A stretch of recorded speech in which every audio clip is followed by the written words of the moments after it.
வணக்கம் நண்பர்களே. திருப்பதியின் லட்டு. பொதுவாக இந்த சொல்லாடல் பல்வேறு உணர்வு நிலைகளில் பயன்படுத்தப்பட்டது தான் திருப்பதி லட்டு. கேலியாக, சமயம் சார்ந்த நம்பிக்கையாக, ஒரு அருட்பிரசாதமாக, கடவுளுடைய பிரசாதமாக கருதப்பட்டு, கேலியாக என்று நான் கூறுவது சில இழிவுபடுத்த வேண்டும் என்ற நோக்கம் அல்லாத கேலிகள். திருப்பதிக்கே லட்டா அப்படின்னு ஒரு பலம், ஒரு சொல்லாடல் சமூகத்தில் பார்க்கலாம் என்ற அளவுக்கு அந்த இடமும் அந்த நகரமும் அந்த பொருளும் ஒன்றோடு ஒன்று பின்னி பிணைந்திருக்கிறது.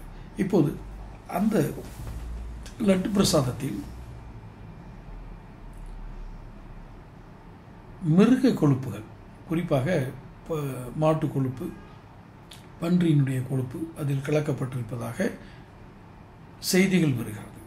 இதில் அறிவியல் பூர்வமான ஆய்வுகளுக்கு உட்படுத்தப்பட்டு ஒரு லேபரட்டரி என்று சொல்லக்கூடிய பரிசோதனை கூடத்தினுடைய பரிசோதிக்கப்பட்டு அதனுடைய முடிவுகள் என்பது வேறு. முதலில் லட்டு கடவுளின் பிரசாதமாக கருதப்படுவது என்பதை மட்டும் நாம் முதலில் பார்க்கிறோம். மிக செல்வந்தரான ஒரு கடவுளாகத்தான் திருப்பதி வெங்கடாசலபதியை நாம் காண்கிறோம். அதற்கான பின்னணியில் உள்ள இதிகாச உதாரணங்கள் என்பதை அதற்குள் நான் சொல்ல விரும்பவில்லை. பணம் கொட்டுகிற ஒரு இடம். வருடந்தோறும் கோடிக்கணக்கான மக்கள் கோடிக்கணக்கான பணங்களை அங்கே காணிக்கைகளாக செலுத்தி தங்களுடைய பல்வேறு வாழ்வினுடைய பல்வேறு ஆசைகளை நிறைவேற்றிக் கொள்கிறார்கள், அல்லது அது நிறைவேறுவதற்கு இது உதவும் என்று மிக பெரும்பான்மையாக நம்புகிறார்கள். குறிப்பாக இது தென்னிந்தியாவில் இந்தியாவுடைய தென்பகுதியில் இருந்தாலும் கூட வட இந்தியாவில் இருக்கும் வட இந்திய இந்துக்கள், குறிப்பாக மார்வாடி என்று அழைக்கப்படுகிற அந்த இனத்தை சேர்ந்தவர்கள், சிந்தி இனத்தை சேர்ந்தவர்கள் நிறைய நான் வட இந்தியாவில் பிரவேசம் செய்யும்போது இந்த திருப்பதி வெங்கடாசலபதி அவர்கள் எவ்வாறு வணங்குகிறார்கள் அல்லது எவ்வாறு அவர்கள் மதிக்கிறார்கள், எந்த அளவுக்கு உயர்வாக மனதில் வைத்திருக்கிறார்கள் என்பதை நான் கண்கூடாக பார்த்திருக்கிறேன். அந்த அளவில் அந்த இடத்திற்கென்று, அந்த தெய்வத்திற்கென்று ஒரு சிறப்பு. அந்த தெய்வம், அந்த கடவுள் நம்பிக்கையில் அவர்கள் கிடைக்கக்கூடிய ஒரு அடையாளமாகத்தான் அந்த லட்டை பார்க்கிறார்கள். அந்த லட்டு என்பதை லட்டில் அந்த பிரசாதம் என்று அவர்கள் ஏன் லட்டு என்று லட்டு பிரசாதம் என்று தானே கூறுகிறார்கள். இதை கடையில் வாங்கும் லட்டிற்கும் இதற்கும் என்ன வித்தியாசம்? அங்கு ஒரு வைப்ரேஷன் இருக்கிறது, அதிர்வு இருக்கிறது. நாம் தெய்வமாக ஒரு உருவத்தை வெளிப்படும் பொழுது எல்லோருடைய நம்பிக்கைகளும் சேர்ந்து அந்த சிலையிலிருந்து ஒரு விதமான உணர்வுகள், அதிர்வுகள் ஏற்படும். அந்த அதிர்வுகள் நல்ல அதிர்வுகளாக இருக்கும். அதை கொண்டு நம்முடைய காரியங்களில் வெற்றி கிடைக்கும் என்றெல்லாம் மிகப்பெரிய ஆழ்ந்த ஒரு நம்பிக்கையில் இருக்கக்கூடிய இடம் திருப்பதி. அந்த இடத்தில் கொடுக்கக்கூடிய ஒரு பிரசாதத்தில் மிகுந்த கவனத்தில் இருந்திருக்க வேண்டியது நிர்வாகம்.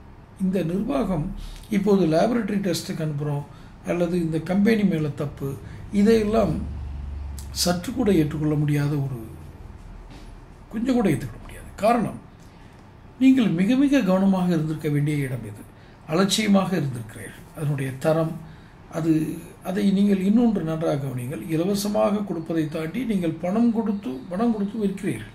வருபவர்களுக்கு இலவசமாக 1 2 கொடுக்கிறார்கள். ஒரு நபருக்கு 1 2, அது போக மீதி நீங்கள் பணம் கொடுத்து வாங்கிக் கொள்ளலாம் என்றால், பணம் கொடுத்து வாங்குகிறார்கள் என்றால் அவர்கள் இது ஒரு வெஜிடேரியன், ஒரு சைவ உணவு என்றுதான் நம்பி வாங்குகிறார்கள். இந்த நம்பிக்கை துரோகம் உங்களுடைய அலட்சியம் ஒரு நம்பிக்கை துரோகமாக மாறியிருக்கிறது. இப்போது இந்த லட்டில் ஒருவேளை பன்றி கொழுப்போ எந்த விலங்கினுடைய கொழுப்போ சேர்க்கப்பட்டிருந்தால், அதை ஒருவேளை தெரியாமல் இத்தனை நாட்களும் அந்த நம்பிக்கையில் உள்ளவர்கள் சாப்பிட்டிருந்தால் பெரிய பாவங்கள் சேருமோ என்ற ஒரு அச்சம் அவர்கள் மனதில் இருக்கிறது. இதற்கு பின்னால் ஒரு அரசியலும் சொல்கிறார்கள்.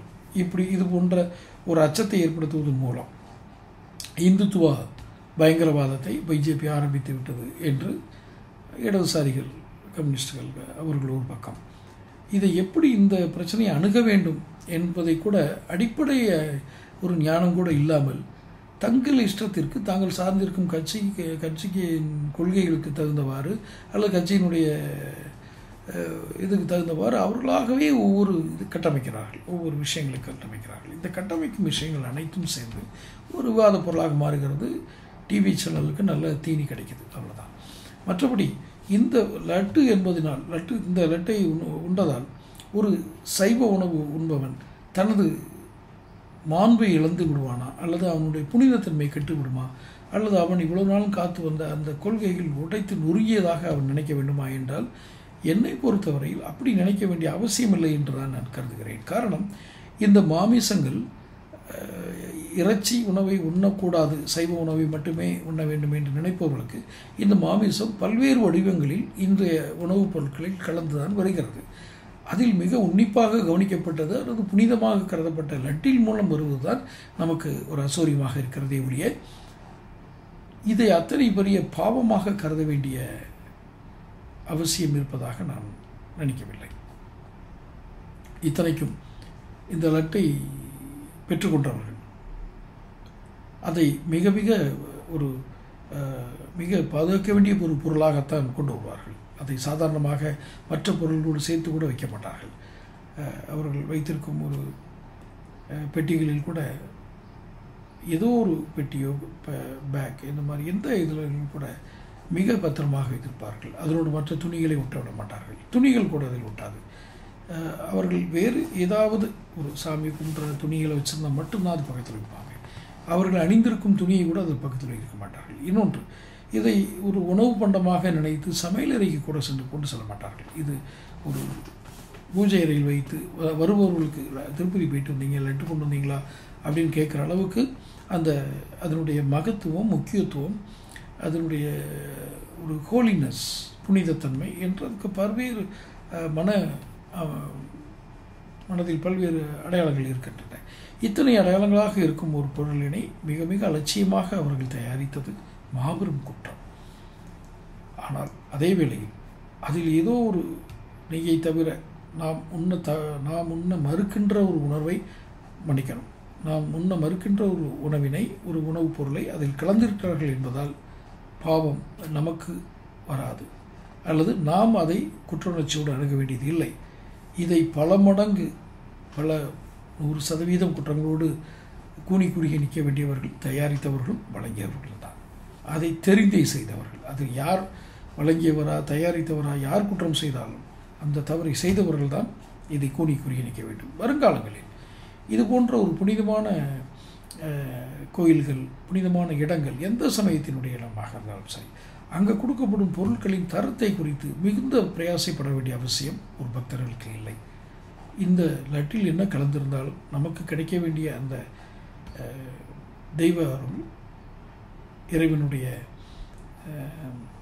அருள் என்பது நிச்சயம் கிடைக்கும். இந்த லட்டில் போய் நாம் பக்தியை அடமானம் வைக்க விட வேண்டாம். பக்தியை லட்டில் அடமானம் வைத்தால் மிக எளிதாக கடவுள் மறுப்பாளர்கள் நம்மளை கேலி செய்வதும் அல்லது மிக எளிதாக இந்த நம்பிக்கைகளை தவிர்ப்பதற்கும் நாமே வலியுறுத்துவோம். அதனால் நமது நம்பிக்கையை நமது மனதில் குடியிருக்கும் இறைவனிடம் வையுங்கள். வெளியில் பார்க்கும் உருவங்கள், அந்த இறைவனுடைய உருவங்கள் மீது அந்த நம்பிக்கைகளை கொள்ளுங்கள். இயற்கையான அந்த சக்தியின் மீது நீங்கள் நம்பிக்கை கொள்ளுங்கள்.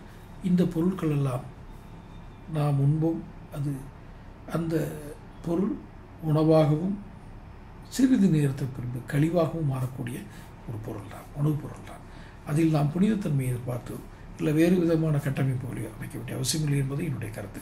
தொடர்ந்து சேனல் பாருங்கள், சேனல் சப்ஸ்கிரைப் பண்ணுங்கள், நோட்டிஃபிகேஷன் பில் பதிவு பண்ணுங்கள். நன்றி, வணக்கம்.